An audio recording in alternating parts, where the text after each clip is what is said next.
আসসালামু আলাইকুম, drone place থেকে আমি শাফায়েত বলছিলাম। দীর্ঘদিনের মতো নতুন আরেকটি ভিডিও নিয়ে আপনাদের সামনে চলে আসলাম।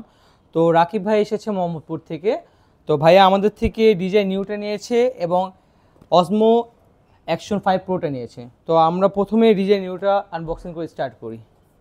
তো আমরা অলমোস্ট আনবক্স করে ফেলেছি, তারপর আপনাদের ভিডিওর জন্য আবার আমরা ভিডিওটি স্টার্ট করছি।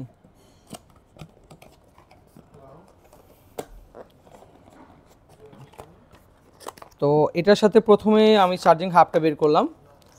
এটার সাথে 3টা ব্যাটারি থাকে, প্রত্যেকটা ব্যাটারি 18 মিনিট করে ব্যাকআপ দিবে। কোম্পানি ক্লেম করছে 18 মিনিট, বাট এক্স্যাক্টলি 15 থেকে 14 মিনিট পাবেন।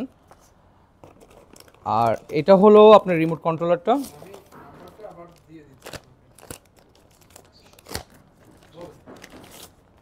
রিমোট কন্ট্রোলার আর এ হলো আপনার ডিভাইসটা। ইউজার ম্যানুয়াল আছে আর 2টা প্রোপেলার দেওয়া আছে সাথে। এটা ডিভাইস। আচ্ছা, তাহলে আমরা এটা চার্জে দিব, চার্জ করে ভাইয়াকে ফ্লাইং করে দেখাবো। তো ড্রোন প্লেসের সাথে থাকবেন। আসসালামু আলাইকুম।